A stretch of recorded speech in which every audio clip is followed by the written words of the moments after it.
ఓం నమః శివాయ. ఓం నమో నారాయణాయ.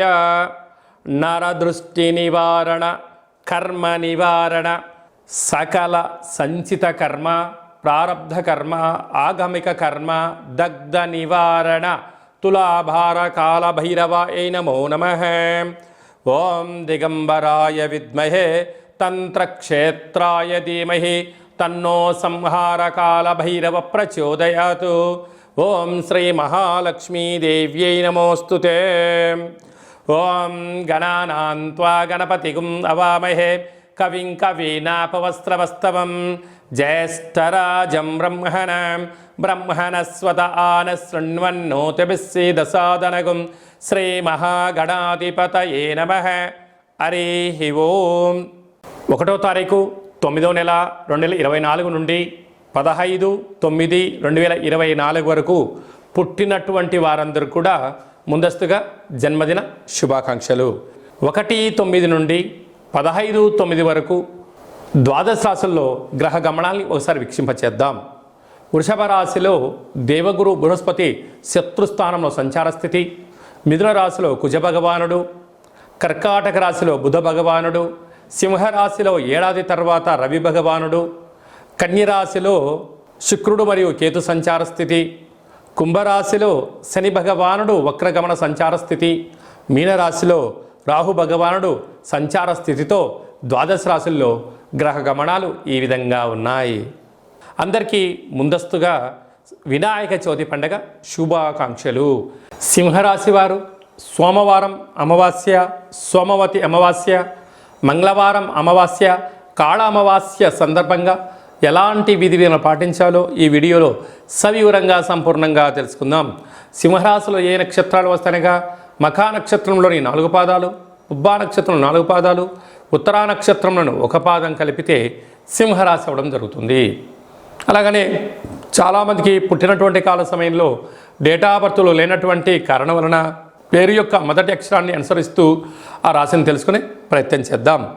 మా, మీ, ము, మే, మో, టా, టీ, టు, టే అక్షరాల వారందరూ కూడా సింహరాశి జాతకులే. సింహరాశి యొక్క అధిపతి రవి. వీరికి విశేషమైనటువంటి నరదృష్టి, శత్రు ప్రభావం అధికంగా ఉండడం, ఈ రాశిలో ఉండబడినటువంటి నక్షత్ర మఖా నక్షత్రం రోజు సోమవారం రావడము, ఆ తదుపరి నక్షత్రం పుబ్బా నక్షత్రం సింహరాశిలోనే ఉంటుంది.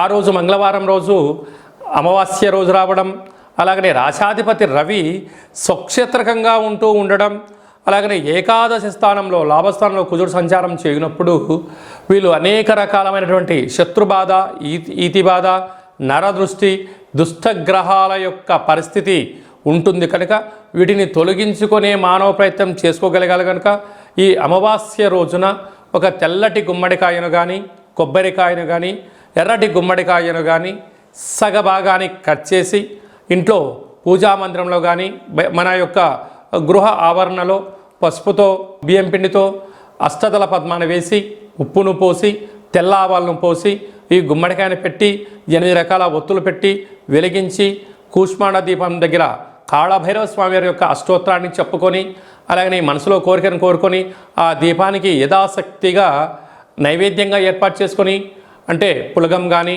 దద్దోజనం కానీ, చక్కెర పొంగలి కానీ, అటుకులు బెల్లం లాంటివి నైవేద్యంగా ఏర్పాటు చేసి ఈ యొక్క దీపాన్ని, ఈ యొక్క ప్రసాదాన్ని చాకలి వాళ్లకు దానం చేయగలిగినట్లయితే అద్భుతమైనటువంటి అదృష్టం సింహరాశి వారి సొంతం అని చెప్పి గమనించాలి.